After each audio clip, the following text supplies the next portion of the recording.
네, 안녕하세요. 11월 17일 슬기로운 신앙생활 곧 은혜와 사랑에 대한 18번째 시간을 찬송가 445장을 들으면서 시작합니다. 오늘도 함께 나누는 하나님의 말씀을 통해 각자의 처소에서 동일한 하나님의 은혜와 사랑이 가득하시기를 먼저 축복하고 소망합니다. 먼저 오늘 본문 말씀인 요한일서 1장 5절로 7절 말씀을 읽어보겠습니다.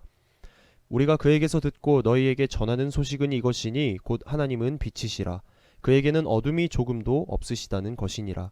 만일 우리가 하나님과 사귐이 있다 하고 어둠에 행하면 거짓말을 하고 진리를 행하지 아니함이거니와 그가 빛 가운데 계신 것 같이 우리도 빛 가운데 행하면 우리가 서로 사귐이 있고 그 아들 예수의 피가 우리를 모든 죄에서 깨끗하게 하실 것이요. 아멘. 네. 이 말씀을 통해 빛 되신 하나님께 감사하자라는 목표를 가지고 함께 나누어 보도록 하겠습니다. 예수님이 이 세상에 오신 가장 큰 목적은 죄인인 우리를 죄에서 구원하시고 또 하나님의 자녀로 삼으시는 것이었지만 그건 못지않게 중요한 또 하나의 목적은 우리에게 하나님이 어떤 분이신지를 보여주시는 것이었습니다. 그래서 요한복음에 보면 예수님은 계속해서 나와 아버지는 하나다. 나를 본 자는 아버지를 본 것이다 라고 말씀을 하시는데요. 우리 지난 시간에 살펴봤었죠. 예수님을 만난 사람은 하나님을 만난 것입니다. 또 예수님을 아는 사람은 하나님을 아는 것이죠. 오직 예수 그리스도를 통해서만이 그분이 하나님과 나 사이의 중재자가 되셔야만이 우리는 하나님을 만날 수 있고 또 경험할 수 있게 된다는 것입니다. 요한복음과 요한 1, 2, 3서를 기록한 사도 요한은 예수님을 보았습니다. 그분의 곁에 머물면서 말씀과 또 행하신 표적을 생생하게 경험했습니다. 누구보다도 예수님을 사랑했고 또 예수님의 큰 사랑을 받았기도 했던 사람이었습니다. 이렇게 보면 요한만큼 하나님을 잘 아는 사람도 없었다고 볼 수도 있겠죠. 그 요한이 예수님을 통해 알게 된 하나님에 대한 가장 중요한 진리가 있었으니 바로 하나님은 빛이시라는 것이었습니다. 완전하고 순전한 빛이시기 때문에 하나님께서는 어둠이 하나도 없다는 것이죠. 하나님께서는 어둠과 상관 있는 부분이며 또 어둠과 겹치는 부분이며 어둠에 속한 성품이 단 하나도 없습니다. 사도 요한은 요한일서의 서론을 마치고 본론으로 들어가면서 제일 먼저 이 사실을 알려주고 있는데요. 그 내용이 바로 오늘 본문에 기록되어 있습니다. 오늘 본문을 우리 다시 한번 읽어보면요. 우리가 그에게서 듣고 너희에게 전하는 소식은 이것이니 곧 하나님은 빛이시라. 그에게는 어둠이 조금도 없으시다는 것이니라. 만일 우리가 하나님과 사귐이 있다 하고 어둠에 행하면 거짓말을 하고 진리를 행하지 아니함이거니와 그가 빛 가운데 계신 것 같이 우리도 빛 가운데 행하면 우리가 서로 사귐이 있고 그 아들 예수의 피가 우리를 모든 죄에서 깨끗하게 하실 것이요. 아멘. 실은 하나님을 떠오를 때면 사랑의 하나님, 은혜의 하나님, 자비와 긍휼의 하나님, 완전하신 하나님, 전지하시고 전능하신 하나님 등 참 많은 것들이 떠오릅니다. 그런데 항상 빼먹지 않고 생각나는 것 중에 바로 빛이 있죠. 성경을 살펴보면 하나님을 뜻하거나 그의 속성을 얘기할 때 빛과 함께 기록된 말씀들이 곳곳에서 등장하게 됩니다. 시편 36편 9절에는 진실로 생명의 원천이 주께 있사오니 주의 빛 안에서 우리가 빛을 보리리라. 또 이사야 9장 2절 말씀 흑암에 행하던 백성이 큰 빛을 보고 사망의 그늘진 땅에 거주하던 자에게 빛이 비치도다. 또 요한복음 1장 5절에 보면 빛이 어둠에 빛이 돼 어둠이 깨닫지 못하더라. 또 8절에서는 그는 이 빛이 아니요 이 빛에 대하여 증언하러 온 자라 라고 기록되어 있습니다. 우리 조금만 더 살펴보면 요한복음 12장 36절에서는 너희에게 아직 빛이 있을 동안에 빛을 믿으라. 그리하면 빛의 아들이 되리라 라고 기록되어 있고 또 로마서 13장 12절에는 밤이 깊고 낮이 가까웠으니 그러므로 우리가 어둠의 일을 벗고 빛의 갑옷을 입자. 하나님의 전신갑주가 생각나죠. 또 에베소서 5장 8절 너희가 전에는 어둠이더니 이제는 주 안에서 빛이라. 빛의 자녀들처럼 행하라. 네, 이처럼 빛은 하나님을 나타냅니다. 여러분 생각해보면 누군가 자신이 정말 필요로 하고 또 좋아하는 사람과 사귀면서 그 사람으로부터 기쁨과 유익을 누리려고 한다면 그 사람의 성품과 성향을 파악하는 것이 가장 중요하겠죠. 하나님도 마찬가지입니다. 우리 사람에게 있어서 하나님은 절대적으로 필요한 존재이십니다. 그분 없이는 구원도 없고 은혜도 없으며 하늘나라 천국을 소망하는 등 우리에게 정말로 필요한 것들은 아무것도 얻을 수 없습니다. 우리가 하나님께로 더 가까이 나아감으로써 하나님께서 우리에게 주시는 선한 것들로 우리의 삶을 풍성하게 만들어 가기를 원한다면 우리는 반드시 하나님의 성품과 성향을 알아야 합니다. 하나님은 어떤 분이신지, 그래서 무엇을 좋아하시고 무엇을 싫어하시는지 반드시 알아야 하죠. 그래야 하나님과의 관계가 계속 유지될 뿐만 아니라 더 친밀한 관계 안에 머물면서 하나님께로부터 오는 좋은 것들을 받아 누릴 수 있기 때문입니다. 우리가 매일 말씀 듣고 말씀대로 살아가고자 하는 목적이 무엇입니까? 주신 말씀을 통해 하나님이 나에게 어떤 분이신지, 또 나에게 어떻게 역사하시고 나를 어떻게 사용하실지 더 알고자 하기 위함 아닙니까? 우리가 하나님을 알고 싶어요 라고 말하면서 겉으로는 그리스도인의 모습대로 경건한 척만 하면 무슨 소용이 있겠습니까?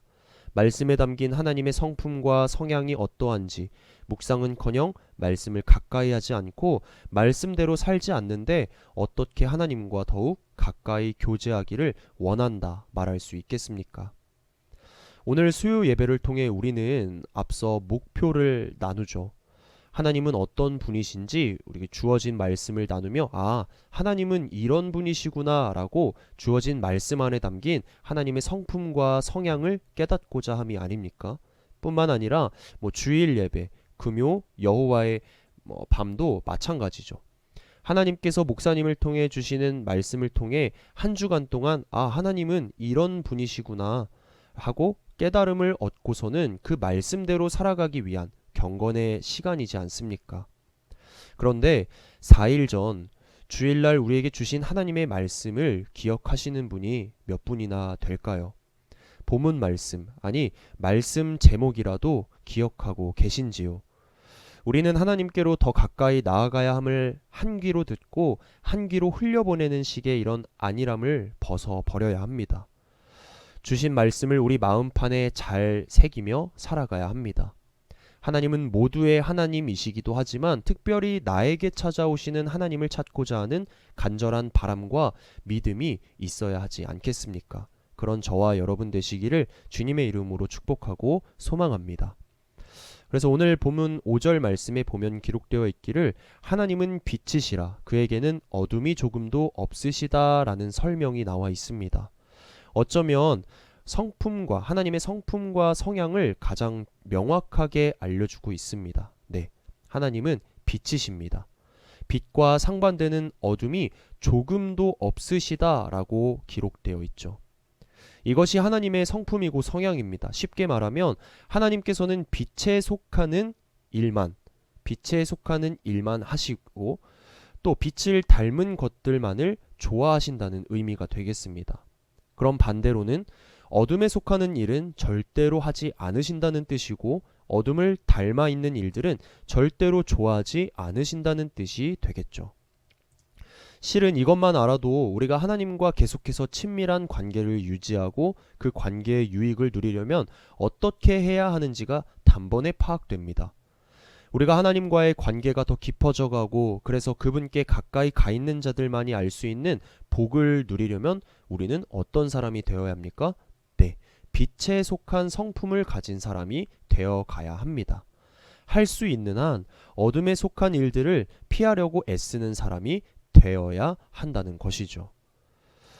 만약 어떤 사람이 어둠을 더 좋아하고 어둠에 속한 일들을 계속하면서 나는 하나님과 친밀하다, 나는 경건한 신앙생활을 하고 있다 라고 말한다면 우리가 정말 크리스천으로서 완전 어불성설이지 않겠습니까? 그래서 요한은 6절에 기록된 바 만일 우리가 하나님과 사귐이 있다 하고 어둠에 행하면 거짓말을 하고 라고 말하는 것입니다.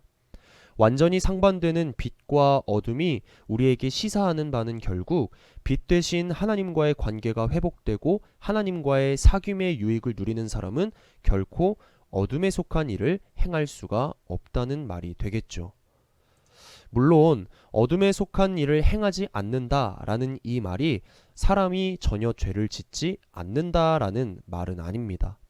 하지만 이전처럼 나의 만족과 유익을 위해 죄를 짓는 일이 없고 죄를 지은 후에 오는 양심의 가책이나 아무런 느낌이 없을 수가 없습니다. 또 죄의 유혹에 넘어가게 되더라도 그 뒤에 그것 때문에 기뻐하는 것이 아니라 너무 힘들어하고 괴로워합니다. 그래서 하나님께 나아와 부르짖으며 회개하며 나아가죠. 네, 죄의 유혹을 당하고 더러는 죄를 짓기도 하지만 그 죄를 싫어하고 또 그 죄와 점점 멀어지는 삶을 사는 것, 이것이 바로 성경이 말하는 빛 가운데 행하는 것이고 진리 가운데 행하는 것이라 말할 수가 있습니다. 근데 이것은 완전함을 일컫는 말이 아닙니다. 사람이 어떻게 완전할 수가 있겠습니까? 다만 완전함으로 가까이 가고 완전하신 하나님을 닮아가는 것이라고 말할 수 있을 뿐입니다. 우리가 계속해서 하나님과의 사귐을 유지하고 또 그 사귐이 주는 풍성함을 누리려면 우리는 이런 모습으로 살아가야 합니다. 하나님의 빛이시기 때문에 빛을 닮은 삶을 살아야 하며 하나님께서는 어둠이 없으시기 때문에 우리의 삶에서 어둠을 몰아내려고 애쓰면서 살아가야 합니다. 빛 대신 하나님 안에서 맺어진 관계 안에서도 마찬가지죠. 하나님과의 관계와 더불어 내 가정과 또 직장과 삶의 터전에서 마주하는 주변 이웃들, 또 교회 안에서는 성도와의 관계에서도 빛 가운데 거할 수 있도록 우리는 부단히 노력해야 합니다. 그렇기 위해서는 아까 앞전에 말씀드렸듯이 하나님과 나 사이의 관계를 맺어주시는 유일한 분이신 예수 그리스도를 향한 굳센 믿음이 있어야 합니다. 이 믿음만이 캄캄한 어둠 가운데 다닐지라도 우리가 나아갈 바를 정확히 알 수가 있습니다. 또 우리를 구원하시기 위해 가장 밝은 빛으로 이 땅에 오신 그분을 따라가면 길을 잃어버릴 염려가 전혀 없게 되는 것이죠. 이제 우리가 그 길을 따라 저와 성도님들 모두가 머물 하늘나라 천국을 소망하며 우리의 입술에서 할렐루야 하나님을 찬양하는 고백만이 흘러 넘치기를 주님의 이름으로 축복하고 소망합니다. 우리 모두 빛 되신 하나님을 찬양하며 나아갑시다.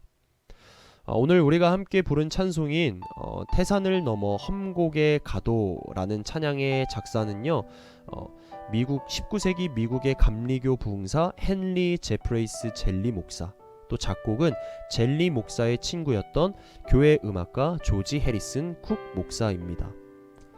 젤리 목사는 1859년에 미국 뉴저지주 마운트 홀리라는 지역에서 태어나 페닝턴 신학교에서 신학을 공부하고 이후 테일러 대학에서 철학 박사 학위를 받고 감리교 목사가 되어 부흥사로 활동한 사람입니다. 그는 평생 동안 1500여 편이나 되는 수많은 찬송을 작사했습니다. 그중 21세기 찬송가에 수록된 또 다른 대표적인 찬송가로는 309장 목마른 내 영혼이 있죠. 한 번은 교회 음악가였던 조지 쿡 목사가 작곡한 멜로디를 가지고 와서 젤리 목사에게 가사 좀 붙여달라라고 부탁을 하게 됩니다.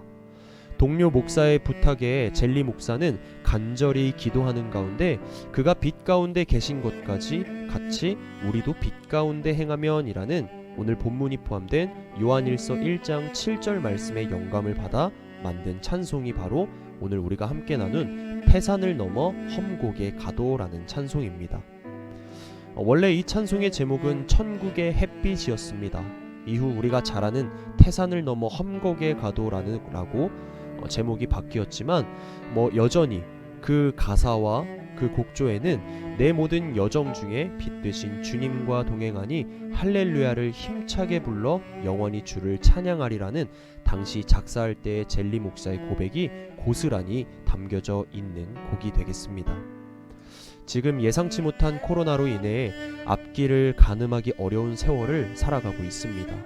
이와 같은 때에 찬송가 445장은 우리에게 힘이 되고 위로가 되는 찬송입니다.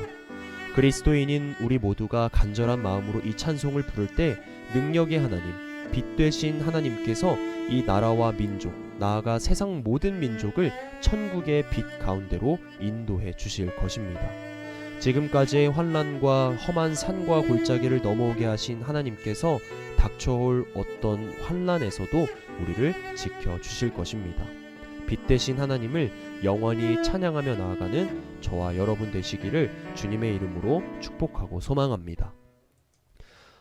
오늘 우리는 요한일서 1장 5절로 7절 말씀과 태산을 넘어 험곡에 가도라는 찬송을 통해 하나님이 어떤 분이신지를 다시 한번 깨달았습니다. 오늘 우리에게 하나님은 어떤 분이십니까? 우리 하나님은 빛 되신 하나님이십니다.